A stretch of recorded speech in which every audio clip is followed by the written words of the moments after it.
ចំពោះអ្នកទាំងអស់គ្នាដែលប្រើប្រាស់កម្មវិធី Microsoft Word យើងចុច undo ឬក៏ redo ចេញអញ្ចឹងគ្នាយើងអាចធ្វើការ customize shortcut នឹងសាជាថ្មីបានអញ្ចឹងដំបូងអ្នកទាំងអស់គ្នាចូលមកកាន់ file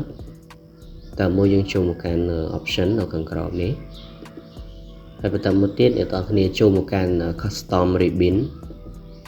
បាទបន្តមកយើងអូមក្រោមយកពាក្យថា customize ហើយបន្តមកយើង scroll មកក្រោមអ្នកទាំងអស់គ្នារកពាក្យមួយឈ្មោះថា command not in the ribbon បាទមួយនេះ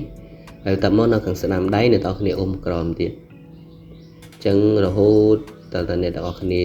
ឃើញពាក្យថា edit redo បាទអញ្ចឹងខ្ញុំ edit redo មួយនេះបាទបន្តមកនៅត្រង់នេះគឺជា shortcut ដែលយើងបាន assign ពីមុនអានេះដោយសារខ្ញុំបាន assign ហើយអញ្ចឹងខ្ញុំធ្វើការ remove បើសិនមាន shortcut នៅត្រង់នេះអ្នកទាំងអស់គ្នាចុចចំពីលើវាហើយ remove វាចេញសិនមកបាទបន្តមក redo អញ្ចឹងដើម្បី redo ជាទូទៅក្នុងកម្មវិធី Microsoft Word គឺយើងចុច control បូកជាមួយនឹងអក្សរ Y អញ្ចឹងអ្នកទាំងអស់គ្នាចុច control ឲ្យជាប់ហើយបូកជាមួយនឹងអក្សរ Y បាទហើយបន្តមកអ្នកទាំងអស់គ្នាចុចពាក្យថា assign បាទហើយបន្តមកយើងមើលមកខាងស្ដាំដៃខាងលើនេះម្ដងទៀតរកពាក្យថា edit undo ម្ដងបាទអូមកក្រោមមិនឌីហួយខ្ញុំ edit នេះ edit undo មួយនេះបាទហើយបន្តមកអានេះដោយសារខ្ញុំធ្លាប់ assign ហើយអញ្ចឹងខ្ញុំធ្វើការ remove វាចេញមកបាទ